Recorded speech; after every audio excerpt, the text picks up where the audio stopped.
We will be performing hip extension pails and rails from the half kneeling base position. So to set this position up, you're gonna take your working side leg and you're gonna have it down to the floor. You can tuck that back toe under, and then you're just gonna have a wall or something stable next to you just so you don't have to worry about your balance. You can use the stick mobility sticks. If you wanna pick some of those up, we have those in our resources section for you. You can just drive those down on the floor. If you have a wall next to you, that's a really good option. Or if you have like a table, desk, something that you can just use to make sure that we get the most out of the hip extension. So in this case, I'm trying to create a posterior pelvic tilt. I'm trying to tuck my pelvis under me.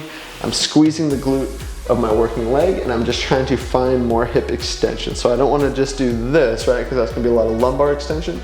I want to find the maximal hip extension that I can create without the help from other structures in my body, right? So I'm tucking that tailbone under me, trying to get a good stretch on the front side of the leg here, and I'll hang out here in my passive stretch for about 2 minutes. So I'm just trying to focus on my breathing. Think belly breathing, 4 count in, 8 count out, or a 5 count in, 10 count out. Trying to double the length of the exhale, because the exhale is really what's going to allow us to relax and then find ourselves in a deeper passive stretch. So after your passive stretch is completed, you do a 10-second PAILs contraction, building up to 100%, and then a max effort PAILs contraction. So my PAILs contraction is driving my knee as if I was going forward and up. So as if I was trying to flex my knee, right? But because it's an isometric contraction, I'm not going to move, but I'm just trying to work to contract here and then drive into hip flexion, again, forward and up. So not just forward, also trying to bring that knee higher, really creating a hip flexion contraction. Again, 10-second ramp, 10-second max effort at 100%.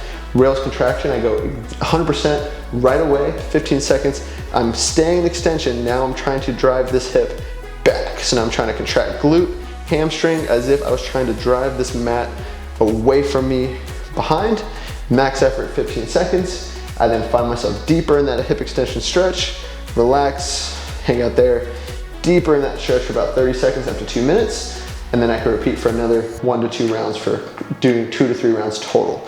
So again, get set up, take a breath in, and now I'm trying to drive knee forward and up. We're at 10%, 20%, 30%, stay in that hip extension, 40, 50, 60, keep building, 70, 80, 90, and 100% effort. Drive forward and up with that knee, 10, 9, 8, 7, 6, 5, 4, 3, 2, 1. Now rails, drive knee, hip and hamstring and glute back. Max effort, 15, 14, 13, 12, 11, 10, 9, 8, 7, 6. Keep tucking. 5, 4, 3, 2, 1. Just relax the tension. Try to get more posterior pelvic tilt. Squeeze that glute. And then again, you can hang on here for another 30 seconds, up to 2 minutes, and repeat for 2 to 3 rounds total. What you can also do is you can find lines of tension.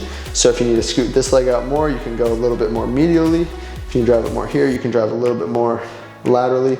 Again, it's all about finding the tension that you need and then working within that tension. So as a half kneeling hip extension, PAILs and rails.